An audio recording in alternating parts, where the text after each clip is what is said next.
Hello दोस्तों, इस video हम लोग देखेंगे क्लास 12th का जो सब्जेक्ट है आपका भौतिक विज्ञान।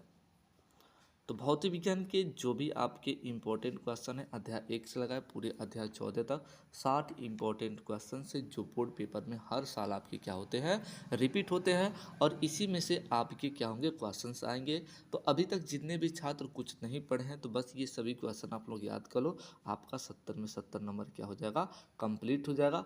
जितने भी मैं आपको क्वेश्चन दिखाऊं बताऊं, आप सब लोग उसको क्या करें, लर्न कर ले। इस वीडियो का टारगेट है 1000 लाइक, आप लोग जरूर कंप्लीट करा देंगे। आई होप यू, आप लोगों से आशा जरूर है कि आप लोग क्या करेंगे, कंप्लीट करा देंगे। तो अध्याय 1 के सभी इंपॉर्टेंट क्वेश्चन हम लोग क्या करते हैं, देखते हैं वैद्युत आवेश तथा क्षेत्र के। यहाँ पर पहला आपका क्वेश्चन बनता है ना कि विद्युत बल संबंधी कूलाम का नियम क्या होते हैं। वेरी वेरी इंपॉर्टेंट क्वेश्चन है आपके बोर्ड पेपर की दृष्टि से। ओके, तो यहाँ पर इसका जो परिभाषा हो जाएगा, इस नियम के अनुसार दो बिंदु आवेशों के बीच लगने वाला जो बल के गुणनफल के अनुक्रमानुपाती तथा उनके बीच के दूरी के वर्ग के क्या होता है, व्युत्क्रमानुपाती होता है। जैसा कि यहाँ पर फिगर में हम लोग देख सकते हैं कि कोई दो बिंदु आपका आवेश है, एक Q1 है, एक क्या है, Q2 है। तो वही कह रहा है इस नियम के अनुसार अगर हम लोग दो बिंदु आवेशों के बीच लगने वाला जो बल होगा, तो मतलब यहाँ पर हम लोग बात करें ना, दो बिंदुओं के बीच लगने वाला जो आपका बल F, यहाँ पर लिखे ना F प्रोपोर्शनल Q1 और Q2। दूसरा यहाँ पर बात हो रही है, ध्यान से देखिएगा, उनके गुणनफल के अनुक्रमानुपाती तथा उनके बीच की दूरी के न वर्ग के व्युत्क्रमानुपाती। व्युत्क्रमानुपाती का मतलब होता है उल्टा। तो यहाँ पर देख सकते हैं, आप लोग को दिखाया गया है कि उसके वर्ग के जो व्युत्क्रमानुपाती यहाँ पर है, आपको देख सकते हैं एफ प्रोपोर्शनल 1/r²। इसको इक्वेशन 1 कर लेंगे, इसको इक्वेशन क्या कर लेंगे, 2 कर लेंगे। इक्वेशन 1 और इक्वेशन 2 को अगर हम लोग जोड़ेंगे तो एफ प्रोपोर्शनल आपका क्या हो जाएगा, Q1 × Q2 अपान हो जाएगा r²। अब यहाँ पर हम लोग जब ना ध्यान से देखिएगा, प्रोपोर्शनल चीज हटाएंगे ना तो आपको मिलेगा एफ इक्वल टू के मिलेगा, क्या मिलेगा, के। उसके बाद हो जाएगा आपका Q1 और Q2 हो जाएगा अपान हो जाएगा r²। ओके, r का स्क्वायर। अब यहाँ k का मान जो होता है ना 1/4πε0 होता है और Q1 × Q2 अपान r²। ये हमारा क्या हो जाएगा, विद्युत बल संबंधी कूलाम का नियम हो जाएगा। दूसरा यहाँ पर नियम आप लोग देख सकते हैं, वैद्युत फ्लक्स की परिभाषा तथा उसके मात्रक है। तो ध्यान से देखिएगा, यहाँ पर क्या कह रहा है, वैद्युत फ्लक्स की परिभाषा और उसका मात्रक क्या होता है कि विद्युत क्षेत्र में स्थित किसी क्षेत्रफल से अभिलंबवत गुजरने वाली वैद्युत बल रेखाओं को वैद्युत क्या कहते हैं, फ्लक्स कहते हैं। वैद्युत फ्लक्स को हम लोग फाई ई से दर्शाते हैं। फाई ई बराबर होता है E/A होता है। इसका जो मात्रक आपका होता है ना, न्यूटन मीटर स्क्वायर प्रति कूलाम होता है, या इसी को हम लोग वोल्ट मीटर भी कहते हैं। ओके, यहाँ पर देख सकते हैं आप लोग। तो ये अभी आपका इंपॉर्टेंट है, एक एक नंबर पे क्वेश्चन आपके पूछा जाता है। उसके बाद आपका है गॉस की प्रमेय या गॉस का नियम क्या होगा, ध्यान से देखिएगा। तो गॉस के प्रमेय के अनुसार किसी बंद पृष्ठ से होकर गुजरने वाला कुल वैद्युत फ्लक्स उस पृष्ठ पर लगे कुल आवेश का 1/ε0 गुना होता है। तो फाई इक्वल टू आपका हो जाएगा Q/ε0 हो जाएगा। ये हमारा क्या होता है, गॉस का प्रमेय होता है। फिर आपका है रेखीय आवेश घनत्व है। तो रेखीय आवेश घनत्व का परिभाषा देख सकते हैं आप लोग, किसी तार के प्रति एकांक लंबाई पर वितरित आवेश की मात्रा को रेखीय आवेश घनत्व कहते हैं। इसे हम लोग क्या करते हैं, लेमडा से क्या करते हैं, प्रदर्शित करते हैं। रेखीय आवेश घनत्व को हम लोग लेमडा से क्या करते हैं, प्रदर्शित करते हैं। लेमडा बराबर हो जाता है Q/L होता है। अब Q का जो मात्रक होता है आवेश होता है, बट्टा लगा देंगे, L का मतलब लंबाई को मीटर में, तो कूलाम प्रति क्या हो गया, मीटर हो गया इसका मात्रक।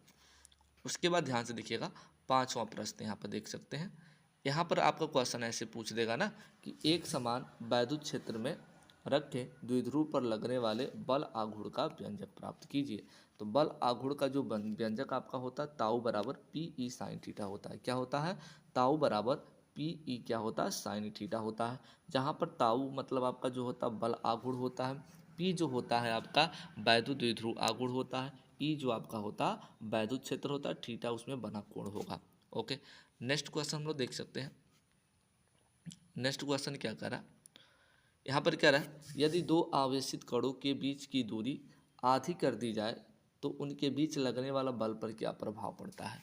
तो उसके बीच पर लगने वाले बल पर क्या प्रभाव पड़ता है, तो अभी हम लोग न्यूटन का बल वाला पढ़े हैं, वही सेम कर रहा है कि यहाँ पर उसके बीच की दूरी अगर हम लोग क्या करते हैं तो हम लोग जानते हैं एफ प्रोपोर्शनल 1 क्या हो गया आर स्क्वायर। इसकी दूरी जो है हम लोग आधी कर दें, मतलब आपका r/2 मतलब 1/2 कर दें, तो आपका हो जाएगा आर, यहाँ पर हो जाएगा आर स्क्वायर बट्टा 2 हो जाएगा, मतलब दोनों का होल स्क्वायर। अब यहाँ पर वर्ग तोड़ेंगे तो आर का स्क्वायर और 2 दूनी 4 हो जाएगा यहाँ पर, और 4 कहाँ चला जाएगा आपका ऊपर चला जाएगा। तो एफ प्रोपोर्शनल आपका कितना हो गया, ध्यान से देख सकते हैं यहाँ पर आप लोग, एफ प्रोपोर्शनल हो जाएगा आपका 4/r² हो जाएगा। ओके, मतलब आपका जो बल होगा ना वो कितना हो जाएगा 4F हो जाएगा। इस पर जो बल लगेगा आपका क्या लगेगा 4 गुना हो जाएगा। ओके, आगे ध्यान से देखिएगा, यहाँ पर आखिरी क्वेश्चन है इसका पहला चैप्टर का, निर्वात की वैद्युशीलता का एप्सिलॉन नॉट का मात्रक और क्या करना आपको बीमा बताना है। तो इसका जो मात्रक होता है ध्यान से देखिए कूलाम स्क्वायर प्रति न्यूटन मीटर स्क्वायर, और इसकी बीमा जो आपकी होती है एम पर पावर -1, एल पे पावर -q, टी पर पावर 4 और ए पर पावर स्क्वायर होता है। ओके, तो उसके बाद नेक्स्ट दूसरा जो चैप्टर हमारा है स्थिर वैद्युत विभव तथा धारिता। तो यहाँ से क्वेश्चन आपका बनता है ना कि समांतर प्लेट संधारित्र की धारिता के लिए सूत्र लिखिए। तो इसका सूत्र क्या होगा, ध्यान से देख सकते हैं हम लोग, सूत्र इसका क्या होगा, तो C बराबर होता है के, ए होता है एप्सिलॉन नॉट और डी, जहाँ आपका के क्या होता है परावैद्युतांक होता है, और ए क्या होता है उसका क्षेत्रफल होता है, डी अल्पांश की दूरी होता है। ओके, फिर नेक्स्ट क्वेश्चन हम लोग देखते हैं। अगला 9 नंबर क्वेश्चन क्या कह रहा है,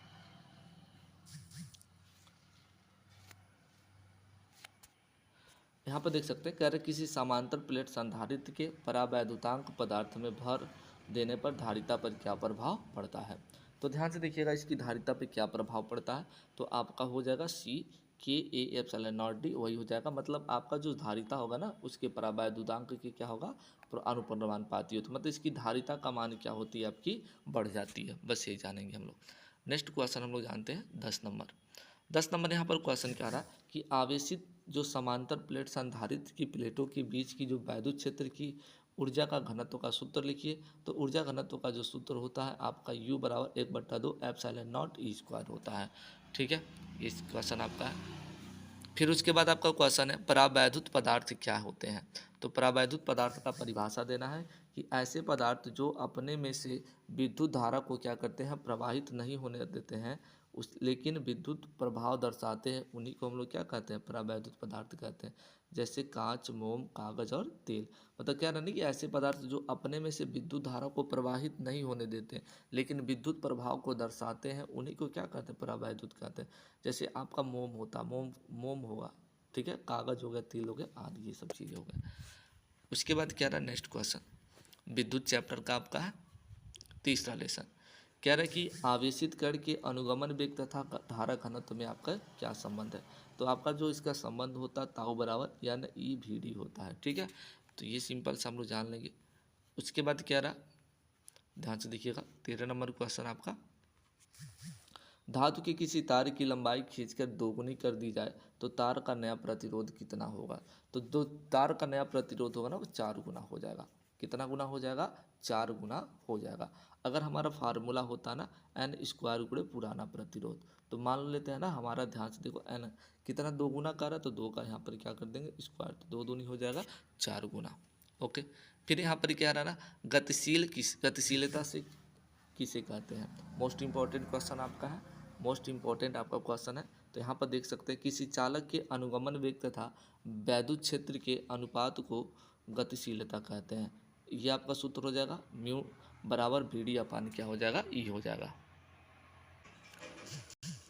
फिर उसके बाद नया क्वेश्चन देखते हैं हम लोग, गतिमान आवेश तथा चुंबकीय क्षेत्र। चौथा अध्याय का कौन कौन से इंपॉर्टेंट क्वेश्चन है, यहाँ से आपको पूछ सकता है ना, एक समान चुंबकीय क्षेत्र में गति करते हुए आवेशित कण पर लगने वाले बल का क्या करिए सूत्र बताइए। तो बल का जो सूत्र होता है F बराबर QVB क्या होता है साइन थीटा, जहाँ Q जो होता है कण का आवेश होता है, B जो आपका होता है चुंबकीय क्षेत्र होता है, V जो होता है कण का वेग होता है। क्लियर। नेक्स्ट क्वेश्चन हम लोग देखते हैं क्या कर रहा है, कह रहा है दो समांतर धारावाही चालकों के बीच लगने वाले बल का क्या करिए सूत्र बताइए। ये काफ़ी इंपॉर्टेंट है, डेरिवेशन है, डेरिवेशन भी आपको एक एक करके मैं बता दूंगा। तो F बट्टा क्या होता है L म्यू नॉट बट्टा 2 पाई I1 और I2 अपान क्या हो जाएगा R हो जाएगा। ओके, फिर आपका अध्याय 5 है जो आपके इंपॉर्टेंट सारे क्वेश्चन है। यहाँ पर आपका बताया जा रहा प्रश्न में चुंबकीय आम्योत्तर की क्या करिए परिभाषा दीजिए। तो इसकी परिभाषा क्या होती है? किसी स्थान पर अपने गुरुत्व केंद्र में से स्वतंत्रता पूर्वक लटकाई गई चुंबक के चुंबकीय अक्ष से गुजरने वाले ऊर्ध्वाधर तल को चुंबकीय याम्योत्तर कहते हैं। ठीक है, इसका परिभाषा आप लोग याद कर सकते हैं। फिर यहाँ 18 नंबर क्वेश्चन आपका कह रहा है कि किसी चल कुंडली धारावाही एक एमीटर और वोल्ट मीटर में रूपांतरण कैसे किया जाता है? धारा मापी को अगर हम लोग श्रेणी क्रम में जोड़ देते हैं ना, तो क्या होगा, उसकी वोल्ट मीटर में क्या हो जाता है, रूपांतर हो जाता है। फिर आपका क्वेश्चन है विद्युत चुंबकीय प्रेरण। तो विद्युत चुंबकीय आपका प्रेरण जो है उसको परिभाषा क्या करें, उससे चैप्टर से रिलेटिव क्वेश्चन है। कह रहा है यहाँ पर चुंबकीय फ्लक्स का मात्रक एवं बीमा लिखिए, काफ़ी बार पूछा गया। तो चुंबकीय फ्लक्स का जो मात्रक होता है न्यूटन मीटर प्रति एम्पियर होता है या वेबर होता है। ओके, इसकी जो बीमा होती है ml² T/² (A/⁻⁻1) होती है। क्लियर। फिर उसके बाद नेक्स्ट क्वेश्चन हमारा चैप्टर आ गया अध्याय 7 प्रत्यावर्ती धारा। तो प्रत्यावर्ती धारा के जितने भी आपके इंपॉर्टेंट क्वेश्चन है उसको हम लोग क्या करते हैं, देख लेते हैं।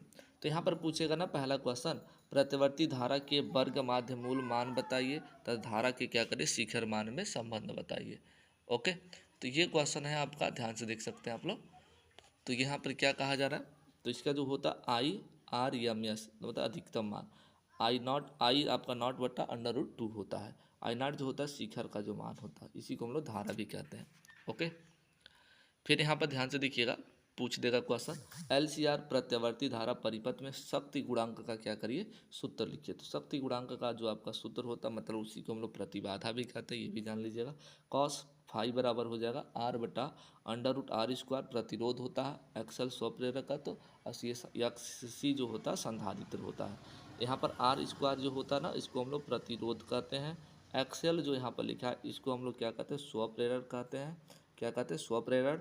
XC जो होता है आपका संधारित्र होता है, स्वसंधारित्र। ठीक है, तो ये चीज़ें जानेंगे आप लोग।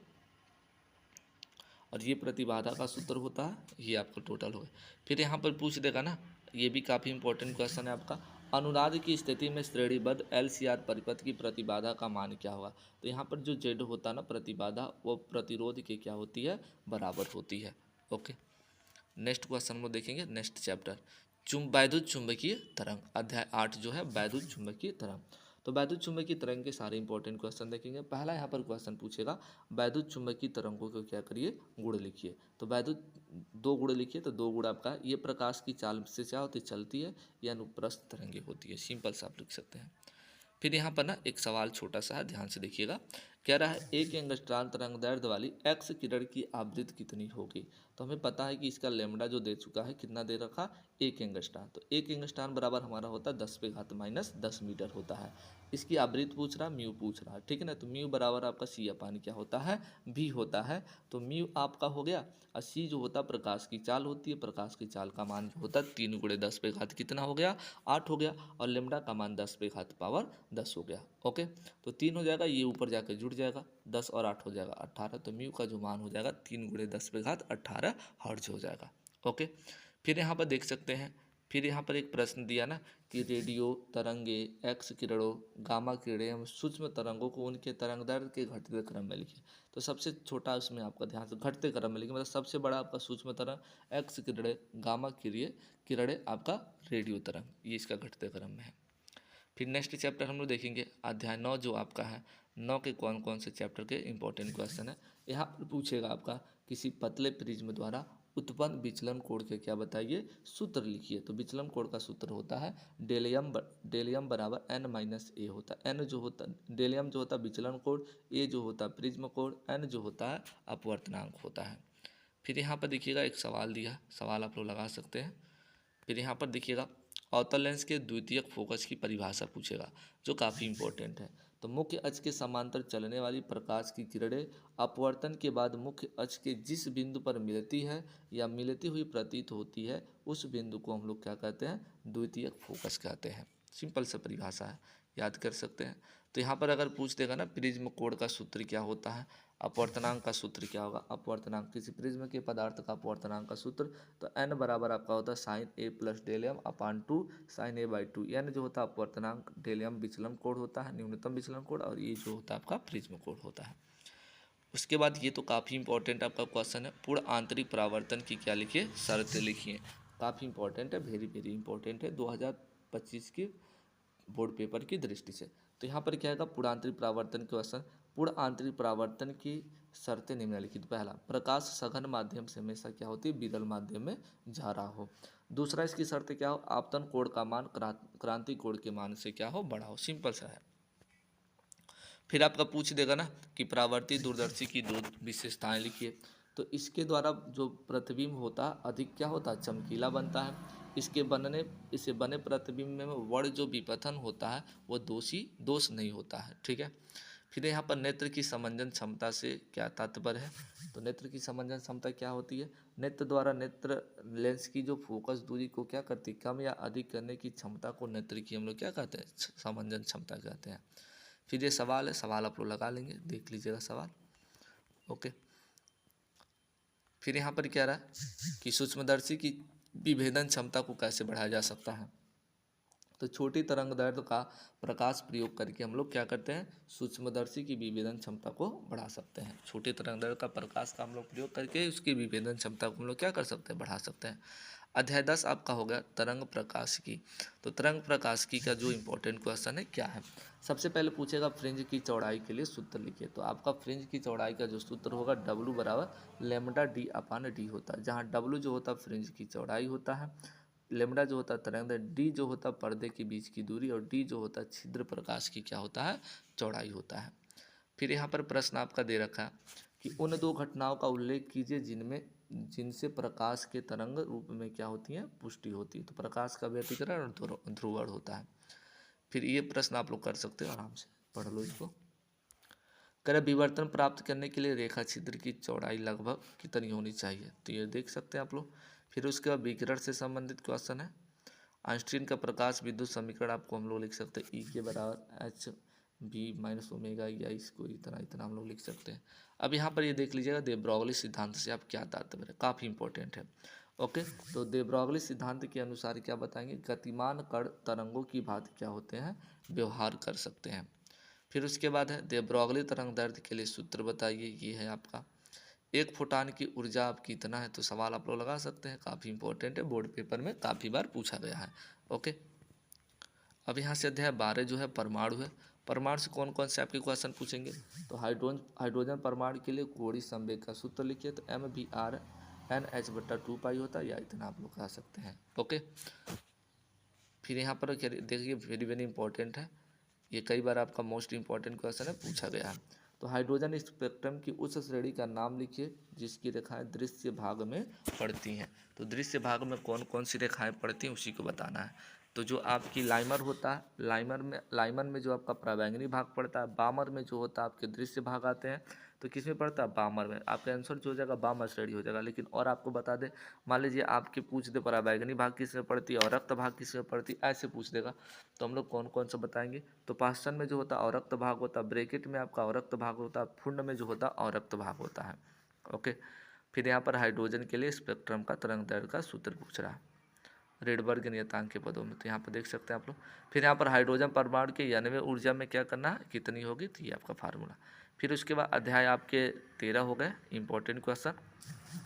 परमाणु द्रव्यमान का मात्रक लिखिए, मतलब AMU क्या होते हैं। तो कार्बन परमाणु आपके C6H12 के द्रव्यमान के बारहवें भाग को एक AMU कहते हैं। ओके, सिंपल सा क्वेश्चन था। उसके बाद नाभिकीय रिएक्टर के मंदक का क्या कार्य है, किसी एक मंदक का नाम लिखिए। तो मंदक का कार्य न्यूट्रॉन की गति को क्या करता है, मंद करना है। भारी जल का एक न्यूट्रॉन मंदक है, भारी जल एक क्या होता है, न्यूट्रॉन मंदक होता है। यहाँ पर एक देख सकते हैं, इसको आप लोग कर सकते हैं। ओके। समभारी का अर्थ क्या होता है, ऐसे परमाणु जिनके परमाणु भार समान हो लेकिन उसके परमाणु क्रमांक क्या होते हैं, भिन्न भिन्न होते हैं, उसे हम लोग क्या कहते हैं, समभारी कहते हैं। ओके, यहाँ एग्जाम्पल में दे सकते हैं आप लोग। फिर कह रहे हैं सूर्य में हाइड्रोजन नाभिकीय संलयन की अभिक्रिया क्या होगी।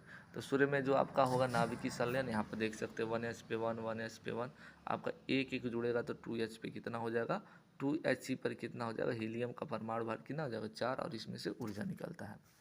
एक AMU द्रव्यमान का जो मान होता है कितनी होता है, तो एक AMU जो होता है 931 मेगा इलेक्ट्रॉन वोल्ट होता है।